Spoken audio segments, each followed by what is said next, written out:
Wisdom ice में आपका स्वागत है। ये वीडियो मैंने इसलिए बनाया है क्योंकि मैं एक ट्रू स्टोरी आपसे शेयर करने जा रही हूँ। मेरी एक दोस्त जब यूपीएससी का एग्ज़ाम उसने मेरे साथ दिया, तो उसके बाद वो आके बोलती है कि यस अश्विनी, मेरा एग्ज़ाम बहुत अच्छा हुआ है। तो मैंने बोला well, very good, but answer की से अच्छे से चेक करके देख लो, और डेफिनेटली एक्सपेक्टेशन बिल्कुल मत रखना जब तक लास्ट जो लिस्ट है उसमें अपना नाम ना दिखाई दे। तो उसने बहुत सारे आंसर की से आंसर चेक किए।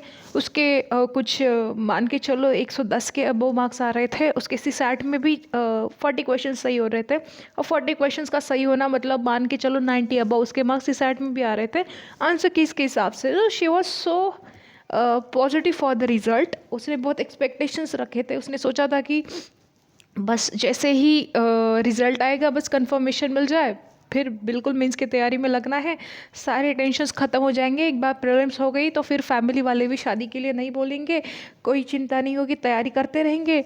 और 29 के नाइट को रिज़ल्ट आया, और रिज़ल्ट आने से पहले उसको लग रहा था कि उसका हो जाएगा। Then also I said to her that कि एक्सपेक्टेशन बिल्कुल मत रखना, अगर नहीं आए तो भी हम सेलिब्रेट करेंगे क्योंकि हमने बहुत मेहनत की है। उसके बाद जब हमने रिज़ल्ट देखा, हमने बार बार नंबर चेक किए, उसका हमने नंबर चेक किया, उसका नंबर नहीं दिखने को मिला, और she is like totally shattered after the result. उसमें उसने हमने बार बार चेक किया, नहीं दिखा। उसके बाद उसने सोचा कि यही लाइफ का द एंड है। उसके मन में सुसाइड के ख्याल आने लग गए। हर चीज़ छोड़ के घर जाने का उसका मन करने लग गया। एक तो कोई एनर्जी नहीं है और रोए जा रही है। तो ये डेफिनेटली सबकी सिचुएशंस होती है जब इंसान बहुत ज़्यादा मेहनत करता है और उसको जो फ्रूट है वो पे ऑफ नहीं होता, तब उसको लगता है कि लाइफ यही ख़त्म है, इससे अच्छा तो मैं कर ही नहीं सकता हूँ। तो मैं आपको बताना चाहूँगी कि कहाँ कहाँ ये इतने छोटी सी चीज़ पे कैसे आप हार मान सकते हो।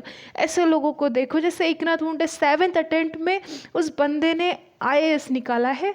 मेहनत तो उसको भी करनी पड़ेगी, ताने तो उसको भी सुनने पड़े थे। ऐसे कई लोग हैं। इस बार एक टॉपर है जो अंडर 50 में थी एग्जैक्टली, उसका नाम मुझे याद नहीं आ रहा है। उसका 4 रही, आई थिंक 5 टाइम्स प्रीलिम नहीं निकला है, और 6 अटेम्प्ट में उसका प्रीलिम्स मेंस इंटरव्यू तीनों फेज निकले हैं। तो तुम बोल नहीं सकते कि ये लाइफ द एंड होता है। इसका मैं बहुत कई सारे एग्जांपल्स आपको बता सकती हूँ। और वही रियल लाइफ एग्जांपल को कंपाइल करके ना एक बहुत अच्छी वेब सीरीज़ बनाई है एस्पिरेंट बोल के। उसमें आप देख सकते हैं कि कैसे जो मेन कैरेक्टर है अभिलाष नाम का, और उसके जो एक मैच्योर्ड जो उसका कलीग दिखाया गया है संदीप भैया, उन दोनों का प्रीलिम्स नहीं हुआ था जब हम देख रहे थे। और उसके जो दोनों दोस्त थे गुरी एंड एस के, दोनों का प्रीलिम्स हो गया था। बट फाइनली क्या हुआ, अभिलाष को आईएएस बनता हुआ दिखाया, संदीप भैया जो है वो लेबर कमिश्नर बन गए स्टेट सर्विसेज के थ्रू। तो ये फिक्शन नहीं है, ये रियलिटी है। होता ऐसा ही है, जो लगा रहता है वो निकाल लेता है, यही बात होती है। और बिल्कुल हार मानने की ज़रूरत नहीं है। अटेम्प्ट्स अभी भी ख़त्म नहीं हुए, जंग तो अभी भी जारी है। और बिल्कुल जो एनर्जी चली गई है ना, उस एनर्जी को रिगेन करना भी हम बहुत अच्छे से जानते हैं। हार तो माननी ही नहीं है, क्योंकि हमने तो दुनिया का सबसे टफेस्ट एग्ज़ाम चूज़ किया है ना, तो हम भी उतने ही टफेस्ट है। तो मैं आपको एक दो चीज़ें बताना चाहूँगी। सबसे पहले डेफिनेटली एक चीज़ के लिए तैयार हो जाओ। आपको ना अभी थोड़े ताने वाने मिल सकते हैं खुद से ही। सबसे ज़्यादा तो खुद से ही ताने मिलते हैं कि तू ही कहीं कम, तेरी कहीं पे कमी रह गई होगी, यहाँ पे गलतियाँ हुई होगी। ये वो बहुत ताने मिलेंगे आपको, कोई बात नहीं, वो ताने सुन लो। घर वालों की तरफ से भी ताने मिलेंगे क्योंकि उन्होंने भी एक्सपेक्ट किया रहता है, वो भी सुन लो, कोई बात नहीं। रोने में कुछ बुरा नहीं, अच्छे से रो लो। किसी के सामने चिल्लाना है चिल्लाओ, तो बस वेंट आउट कर दो, जो है अंदर की भड़ास पूरी निकाल दो। दूसरी बात ये है कि जैसे संदीप भैया ने एस्पिरेंट पे बोला था कि जो लोग ना सैटेलाइट की तरह उड़ो मत। जो तुम्हारी ऑर्बिट होती है, यानी जो आपके क्लोज पीपल होते हैं जिनके सामने आप वेंट आउट हो सकते हो, उनके सामने आप वेंट आउट हो जाइए, उनके सामने रोइए। उनको पूछ सकते हैं कि हम अभी क्या करें, आपको क्या मन कर रहा है। बिल्कुल सुसाइड का थॉट आना it's not bad thing, but उसको बोलिए आप। बोलने से सॉल्यूशंस मिलते हैं, बोलने से खाली हो जाता है इंसान, और इन चीज़ों से बाहर निकलने के लिए आसानी से रास्ता मिल जाता है। तो वही जो लोग आपके कान का फ्लूइड है और जो आपकी ऑर्बिट है, ऐसे लोगों के पास जाइए, उनके साथ चिल आउट करिए। अगर लगे तो किसी और सिटी में जाके घूम के आइए। 1-2 दिन सब कुछ भूल जाके बस बस अपनी धुन में रहिए और डेफ़िनेटली बहुत जल्दी एनर्जी रिगेन हो जाएगी।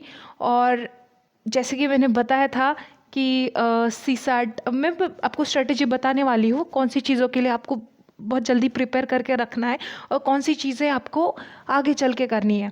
तो मैं यही बात है कि जैसे आप रिलैक्स हो जाइए, उसके बाद जो 1 तारीख से 14 नवंबर का जो टाइम है, 14 डेज़ आप बिल्कुल सुसाइड के लिए दे दीजिए, क्योंकि जो रिपीट हुआ है मिस्टेक वो अब रिपीट नहीं होनी चाहिए।